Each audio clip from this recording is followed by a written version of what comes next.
देखें आप अपने शौहर के लिए आवाज़ उठा रही हैं, हाँ जी। जो बात है ना वो सच सच बताएं, ठीक है ना। अच्छा। मोबाइल मिला था? नहीं मिले, सब कुछ घर सफाया हो गया सी, घर कोई चीज़ मोबाइल वो नहीं। साथ लेके गए? हाँ जी, 2 मोबाइल सी, अच्छा, टच सी, टच वाला। हाँ जी, 2 फोन हाँ थे। जी, टच सी ते बटना वाला सी।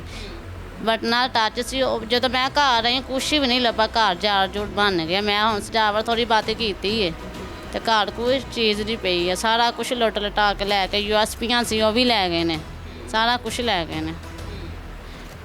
इत्थे छोटा डैक भी साडा पिया सी, वो भी लै गए ने। मैं वेखनी पई कुछ भी नहीं घर लै गए, पैसा तेला सारा लै गए ने ते मेरे बंदे ने मार दिता उन्होंने।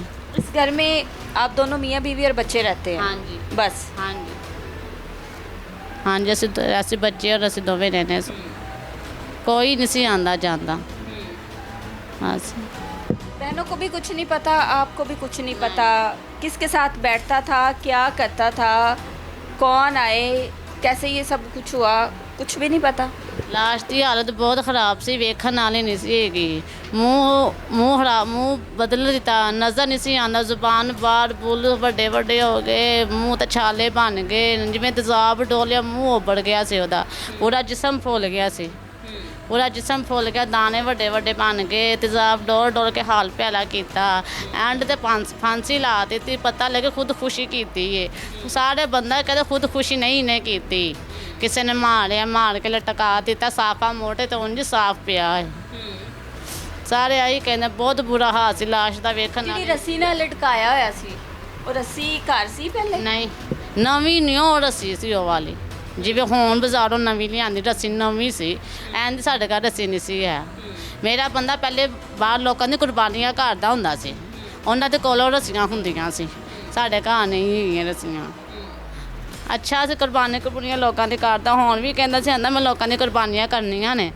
ਮਾਸ਼ਾਅੱਲਾ ਅੱਲਾਹ ਤਾਲਾ ਸਾਨੂੰ ਵੀ ਹਿੰਮਤ ਦੇਵੇ, ਅਸੀਂ ਵੀ ਕਰਾਂਗੇ।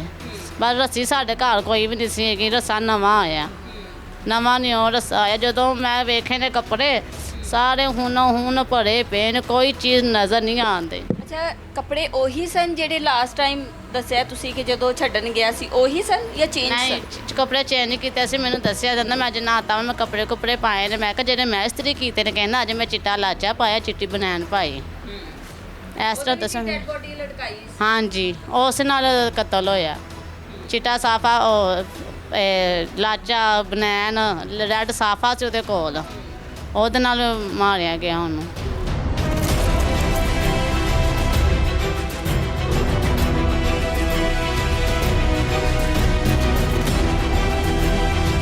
मुकद्दस की वालदा गुलाम नबी की सास हमारे साथ मौजूद हैं, कुछ तफसीलात जानते हैं। पहले बड़ी बेटी की शादी की, उसकी डेथ हो गई, फिर छोटी बेटी का रिश्ता दे दिया, कुछ तफसीलात जानेंगे। अस्सलाम वालेकुम। वालेकुम सलाम। ठीक है आप? अल्हम्दुलिल्लाह। अफसोस है आपके दामाद का, दामाद बेटे होते हैं। जी जाहिर सी बिल्कुल। बात है, जिनको बेटियां दे दी जाती हैं तो वो फिर बेटे ही होते हैं, जी बिल्कुल, वो बेटों से भी ज़्यादा अजीज़ होते हैं। ऐसे ही है। पहले बड़ी बेटी की शादी की जी, गुलाम नबी के साथ, जी फिर छोटी बेटी की। जी अच्छा दामाद था? ਬਿਲਕੁਲ ਅੱਛਾ ਸੀ ਤੇ ਮੈਂ ਦੂਜੀ ਦੇ ਦਿੱਤੀ ਸੀ। ਉਹਦੇ 3 ਬੱਚੇ ਸਨ, ਬੱਚਾ 6 ਮਾਹ का ਸੀ, ਮੇਰੀ ਬੱਚੀ बड़ी का? ਫੌਤ ਹੋ ਗਈ ਜੀ। अच्छा। 2 ਬੇਟੀਆਂ ਨੇ, 1 ਬੇਟਾ ਸੀ ਤੇ ਸਾਨੂੰ ਦੀ ਕੋਈ ਸਮਝ ਨਹੀਂ ਲੱਗੀ। ਪਹਿਲਾਂ ਸਾਡੇ ਨਾਲ ਸਾਰਿਆਂ ਨਾਲ ਫੋਨ ਤੇ ਗੱਲਾਂ ਕੀਤੀਆਂ, ਸੋ ਨੰਦਾਂ ਨਾਲ ਕੀਤੀਆਂ ਤੇ ਮੈਂ ਅੱਗੋਂ ਪਿਆਨੀਆਂ ਨੇ, ਮੈਂ ਕਿਹਾ ਨਹੀਂ ਤੂੰ ਕਿੰਨੀਆਂ ਗੱਲਾਂ ਪੇ ਕਰ ਰਹੀਆਂ, ਇੰਨੀਆਂ ਕਰ ਰਹੀਆਂ, ਅੱਜ ਬੈਰਸ ਵੱਧ ਕਰਾ ਲੇ। मुकद्दस की बात कर रही हैं? ਨਹੀਂ ਜਿਹੜੀ ਬੇਟੀ ਫੌਤ ਹੋਈ ਹੈ अच्छा ठीक है। ਤੇ ਉਹ ਸਗੋਂ ਮੈਨੂੰ ਆਂਦੀ ਅੰਮੀ ਕੋਈ ਗੱਲ ਨਹੀਂ। ਮੈਂ ਕਿਹਾ ਤੂੰ ਅੱਗੇ ਰੋਜ਼ ਆਉਂਦੇ, ਅੱਜ ਤੂੰ ਮੈਨੂੰ ਮਿਲਣ ਨਹੀਂ ਆਈ। ਕਹਿੰਦੀ ਅੰਮੀ ਮੈਂ ਸਵੇਰ ਆ ਜਾਵਾਂਗੀ। ਤੇ ਚੱਲ ਨਹੀਂ ਨਾ ਆਈ ਤੇ ਤੁਸੀਂ ਆ ਜਾਇਆ ਜੇ। ਮੁਝੇ ਪਤਾ, ਮੈਨੂੰ ਉਹਨੇ ਕੁਛ ਦੱਸਿਆ ਹੀ ਨਹੀਂ। ਮੈਂ ਆਈ ਆ, ਇਹਨਾਂ ਨੇ ਮੈਨੂੰ ਫੋਨ ਕੀਤਾ, ਐਸੇ ਮੇਰੇ ਤਮਾਦ ਨੇ ਕਹਿੰਦਾ ਮਾਂ ਜੀ ਮੈਨੂੰ ਇਹਦੀ ਕੋਈ ਸਮਝ ਨਹੀਂ ਲੱਗਦੀ, ਇਹਨੇ ਅੱਖਾਂ ਤਾੜੇ ਲਾਈਆਂ ਨੇ।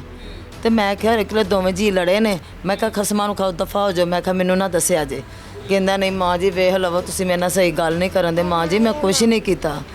ਤੇ ਮੈਂ ਕਿਹਾ ਫਿਰ ਕਿਉਂ ਨੇ ਅੱਖਾਂ ਤਾੜੇ ਲਾਈਆਂ। ਜਦੋਂ ਮੈਂ ਆਈ ਆ, ਮੈਂ ਵੇਖਿਆ, ਮੈਂ ਬੂਹਾ ਖੋਲ੍ਹਿਆ, ਸਰਦੀ ਦੇ ਦਿਨ ਸਨ, ਫੁੱਲ ਸਰਦੀ ਸੀ।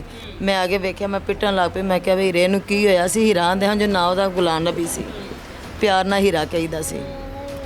ਉਹਨੇ ਦੇਖਿਆ, ਉਹਨੇ ਆਂਦਾ ਮਾਂ ਜੀ ਮੈਂ ਕੀ ਕਰਾਂ। ਮੈਂ ਕਿਹਾ ਗੱਡੀ ਲਿਆ, ਇਹਨੂੰ ਹਸਪਤਾਲ ਲੈ ਕੇ ਜਾਈਏ। ਉਹ ਜੇ ਗੱਡੀ ਲੱਭਣ ਦਿਆ ਐਸੀ ਸਰਗੀ ਕਿਦਾ ਟਾਈਮ ਗੱਡੀ ਨਹੀਂ ਲੱਭੀ। ਫਿਰ ਅਸੀਂ ਆ ਨਿਜ਼ਾਮੀਏ ਨਾਲ ਸਾਡੇ ਇਹਨੂੰ ਬੁਲਾਇਆ, ਉਹਨੇ ਵੇਖਿਆ, ਉਹਨੇ ਕਿਹਾ ਇਹਨੇ ਤਾਂ ਭਾਈ 5-10 ਮਿੰਟ ਹੋ ਗਏ ਨੇ ਤੇ ਡੈਥ ਹੋ ਗਈ ਹੈ। ਫਿਰ ਅਸੀਂ ਵੇਖਿਆ ਕਿ 8 ਮਹੀਨੇ ਭਾਈ ਮੈਂ ਨਹੀਂ ਦੀ ਸ਼ਾਦੀ ਕੀਤੀ ਕੋਈ ਵੀ, ਬੱਚੇ ਮੇਰੇ ਕੋਲ ਸਨ, ਮੈਂ ਆਪ ਵੀ ਜੀ ਇਹ ਮੇਰੇ ਪਾਸ ਹਨ 3 ਬੱਚੇ। ਆ ਬੇਟੀ ਦਾ ਸਦਮਾ ਲੈ ਕੇ ਮੈਂ ਬਿਮਾਰ ਹੋ ਗਈ, ਮੈਂ ਬਹੁਤ ਜ਼ਿਆਦਾ ਬਿਮਾਰ ਹੋ ਗਈ ਸਾਂ, ਮੈਂ ਬੱਚੇ ਨਹੀਂ ਸੰਭਾਲ ਸਕੀ। ਮੈਂ ਇਹਨਾਂ ਦੇ ਅੱਬੂ ਨੂੰ ਕਿਹਾ, ਮੈਂ ਕਿਹਾ ਸਾਡੇ ਨਾਲ ਉਹਨੇ ਕੋਈ ਵਾਦੀ ਘਾਟੀ ਨਹੀਂ ਕੀਤੀ, ਸਾਡਾ ਬੱਚਾ ਚੰਗਾ ਹੈ, ਅਸੀਂ ਰਿਸ਼ਤਾ ਦੇ ਦਿੰਦੇ ਹਾਂ। ਅਸੀਂ ਫਿਰ ਇਹ ਰਿਸ਼ਤਾ ਕੀਤਾ ਸੀ ਤੇ ਇਹਨੇ ਬੱਚੇ ਸਾਰੇ ਪਾਲੇ ਨੇ। ਬਾਕੀ ਮੈਨੂੰ ਜੀ ਮੁਕੱਦਸ ਦਾ ਰਿਸ਼ਤਾ ਦਿੱਤਾ ਸੀ। ਮੀਆਂ ਬੀਵੀ ਦੇ ਤਾਲੁਕਾਤ ਕਿਸ ਤਰ੍ਹਾਂ ਦੇ ਆਪਸ ਵਿੱਚ ਸਹੀ ਸਨ? ਲੜਾਈ ਝਗੜੇ ਹੁੰਦੇ ਸਨ? ਕੋਈ ਨਾ ਮੁਕੱਦਸ ਨਾਰਾਜ਼ ਹੋ ਕੇ ਆਈ ਹੋਈ? ਨਾ, ਮੇਰੇ ਬੂਵੇ ਤੇ ਰੁੱਸ ਕੇ, ਮੇਰੀ ਵੱਡੀ ਧੀ ਵੀ ਨਹੀਂ ਸੀ ਗਈ, ਇਹ ਵੀ ਨਹੀਂ ਗਈ, ਮੇਰੇ ਬੂਵੇ ਤੇ ਰੁੱਸ ਕੇ ਨਹੀਂ ਗਈਆਂ। ਮੈਂ ਬਹੁਤ ਅੱਛੇ ਰਹੇ ਨੇ, ਮੈਨੂੰ ਮਾਂ ਜੀ ਤੋਂ ਇਲਾਵਾ ਬੋਲਦਾ ਨਹੀਂ ਸੀ। ਤਾਂ ਮਾਂ ਦਾ ਉੱਠਣਾ ਬੈਠਣਾ ਕਿਸ ਤਰ੍ਹਾਂ ਦੇ ਲੋਕਾਂ ਨਾਲ ਸੀ? ਬਹੁਤ ਅੱਛਾ ਸੀ, ਬਹੁਤ ਅੱਛਾ ਸੀ। ਇਹ ਕੀ ਹੋ ਗਿਆ? ਤੁਹਾਨੂੰ ਕਦੋਂ ਇਤਲਾਹ ਮਿਲੀ ਤੇ ਕੀ ਦੱਸਿਆ ਲੋਕਾਂ ਨੇ? ਇਹ ਮੇਰੇ ਕੋਲ ਗਏ ਸਨ ਮਿਲਣ ਲਈ, ਬੱਚੇ ਵੀ ਨਾਲ ਗਏ ਸਨ। ਇਹ ਬੱਚਾ ਉਹਨੇ ਮੇਰੇ ਕੋਲ ਰਹਿੰਦਾ, ਇਹਨਾਂ ਕੋਲ ਨਹੀਂ ਰਹਿੰਦਾ, ਤੇ ਇਹ ਸ਼ੁਰੂ ਤੋਂ ਹੀ ਮੇਰੇ ਕੋਲ ਰਿਹਾ ਹੈ। ਤੇ ਕਹਿੰਦਾ, ਮੈਨੂੰ ਪਹਿਲਾਂ ਉਹਨੇ ਕੁਝ ਦਿਨ ਕਿਹਾ ਕਿ ਮਾਂ ਜੀ ਮੈਨੂੰ ਨਾ ਅੱਬੂ ਬਕਰ ਨੇ ਇੱਥੇ ਛੱਡ ਜਾਵੋ। ਮੈਂ ਇਹਨੂੰ ਛੱਡ ਕੇ ਗਈ ਹਾਂ, ਨਾਲ ਏਡਾ ਵਈ ਦਾ ਮੈਂ ਕੱਪੜਿਆਂ ਦਾ ਛਾਪਰ ਲੈ ਕੇ ਆਈ ਹਾਂ।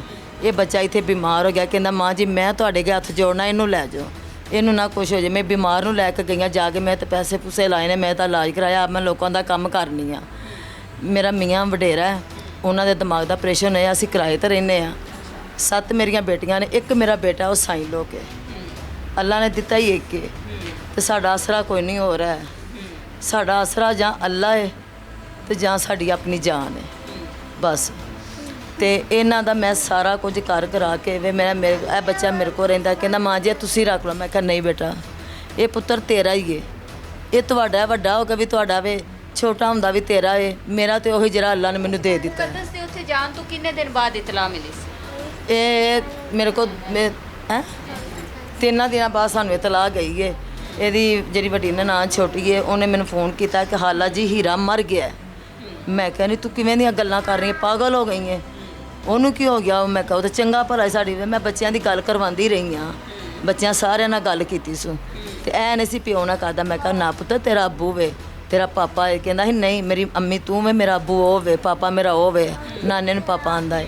ਮੈਂ ਕਿਹਾ ਨਹੀਂ ਮੇਰਾ ਪੁੱਤਰ। ਉਹਨੇ ਮੈਂ ਕਿਹਾ ਪੁੱਤਰ ਇਹੋ ਜਿਹੀਆਂ ਗੱਲਾਂ ਨਹੀਂ ਬੱਚੇ ਕਰੀਦੀਆਂ, ਮੈਂ ਇਹਨੂੰ ਕੀ ਕਰਨਾ ਪੁੱਤਰ, ਤੇਰਾ ਏ। ਇੰਝ ਦੀਆਂ ਮੈਂ ਗੱਲਾਂ ਕਰਨ ਦਈ ਹਾਂ। ਤੇ ਮੁੜ ਕੇ ਇਹਨੂੰ ਮੈਂ ਕਿਹਾ, ਇਹਨੇ ਮੈਨੂੰ ਜਦੋਂ ਫੋਨ ਕੀਤਾ ਕਿ ਹੀਰਾ ਮਰ ਗਿਆ, ਮੈਂ ਕਿਹਾ ਤੂੰ ਪਾਗਲ ਹੋ ਗਈ ਹੈ, ਸਾਡੀ ਮੈਂ ਕਿਹਾ ਗੱਲ ਹੋਈ ਹੈ, ਤੂੰ ਕਿਸ ਤਰ੍ਹਾਂ ਪਿਆਨੀ ਹੈ? ਮੈਂ ਕਿਹਾ ਕੱਲ ਉਹਨੇ ਗੱਲ ਸਾਡੇ ਨਾਲ ਕੀਤੀ ਹੈ, ਪਰਸੋਂ ਬੋਧਾ ਵਾਲੇ ਦਿਨ, ਬੋਧਾ ਦਿਨ ਉਹਨੇ ਸਾਡੇ ਨਾਲ ਗੱਲ ਕੀਤੀ ਹੈ, ਜੁਮੇਰਾਤ ਸਾਨੂੰ ਇਹਦੀ ਇਤਲਾਹ ਲੱਭ ਗਈ ਹੈ ਕਿ ਫੌਤ ਹੋ ਗਿਆ। ਮੁੜ ਕੇ ਇਹਨਾਂ ਨੇ ਫਿਰ ਦੂਜੀ ਨੇ, ਮੈਂ ਇਹਨਾਂ ਦਾ ਨੂੰ ਫੋਨ ਬੰਦ ਕੀਤਾ, ਮੈਂ ਉਹਦੀ ਭਾਂਜੀ ਨੂੰ ਫੋਨ ਕੀਤਾ, ਉਹਨੇ ਉਹ ਰੋ ਗਿਆ, ਆਂਦੀ ਹੈ ਹਾਂਜੀ ਹਾਲਾ ਜੀ ਮਾਮੂ ਹੀਰਾ ਫੌਤ ਹੋ ਗਿਆ। ਮੈਂ ਕਿਹਾ ਨਹੀਂ ਨਹੀਂ ਤੁਸੀਂ ਕੰਬਲੀਆਂ ਸ਼ਦੈਨ ਹੋਈਆਂ ਜੇ, ਕੋਈ ਨਹੀਂ ਉਹ ਨਹੀਂ ਫੌਤ ਹੋਇਆ।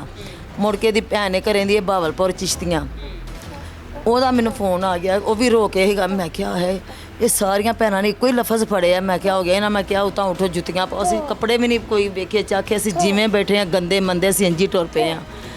ਅਸੀਂ ਆ ਕੇ ਵੇਖਿਆ ਵੇ ਤੇ ਸਾਡੇ ਆਉਂਦਿਆਂ ਨੂੰ ਲੈ ਗਏ ਸਨ ਲਾਸ਼, ਪੁਲਿਸ ਆਈ ਏ, ਉਹ ਆਏ ਨੇ, ਉਹਨਾਂ ਨੇ ਵੇਖਿਆ ਚਾਖਿਆ, ਉਹਨਾਂ ਨੇ ਲਾਇਆ ਵੇ ਥੱਲੇ, ਉਹਨਾਂ ਨੇ ਛਾਪਰ ਪਾਇਆ, ਛਾਪਰ ਦੇ ਵਿੱਚ ਪਾ ਕੇ ਵਲੇਟ ਵਲਾੜ ਕੇ ਉਹਨੂੰ ਥੱਲੇ ਲਾਇਆ। ਤੇ ਇੰਨੀਆਂ ਬੂਹਾਂ ਆਉਂਦੀਆਂ ਸਰ, ਕੋਈ ਬੂਹਾਂ ਆਉਂਦੀਆਂ ਨੇ, ਤੇ ਹੁਣ ਇੰਝ ਰੇੜਾਂ ਦੇ ਰੇੜ ਚੱਲੇ ਨੇ, ਤੇ ਕੋਈ ਲਾਗੇ ਨਹੀਂ ਸੀ ਲੱਗਦਾ। ਤੇ ਇੰਝ ਫਿਰ ਉਹਨੂੰ ਛਾਪਰ ਦੇ ਵਿੱਚ ਵਲੇਟ ਕੇ ਉਹਨੂੰ ਥੱਲੇ ਲਾਇਆ ਨੇ, ਲਾ ਕੇ ਫਿਰ ਉਹਦੇ ਜਿਹੜੇ ਕੱਪੜੇ ਉਹਨਾਂ ਨੇ ਫਿਰ ਭਈ ਉਹਦਾ ਮਲਾਜ਼ਾ ਕੀਤਾ ਹਨੇ, ਤੇ ਉਹਦੇ ਕੱਪੜੇ ਜਿਹੜੇ ਲਾਏ ਨੇ ਉਹ ਉੱਤੇ ਆਹ ਸੁੱਕਣੇ ਪਾਏ ਨੇ। ਹੁਣ ਇਹਨੇ ਇਹ ਫਿਰ ਕੱਲ੍ਹ ਅਸੀਂ ਸਾਰੇ ਫਰਸ਼ ਧੋਤੇ ਨੇ, ਬਾਹਰ ਹੀ ਅਸੀਂ ਸੜਕ ਦੇ ਉੱਤੇ ਰਾਤਾਂ ਕੱਢੀਆਂ ਨੇ। ਇੱਥੇ ਜਿੱਦਾਂ ਦੀ ਇੱਥੇ ਦਾ ਕੰਮ ਹੋਇਆ ਹੈ, ਅਸੀਂ ਬਾਹਰ ਹੀ ਰਾਤਾਂ ਕੱਢਣ ਦੇ ਸਾਂ।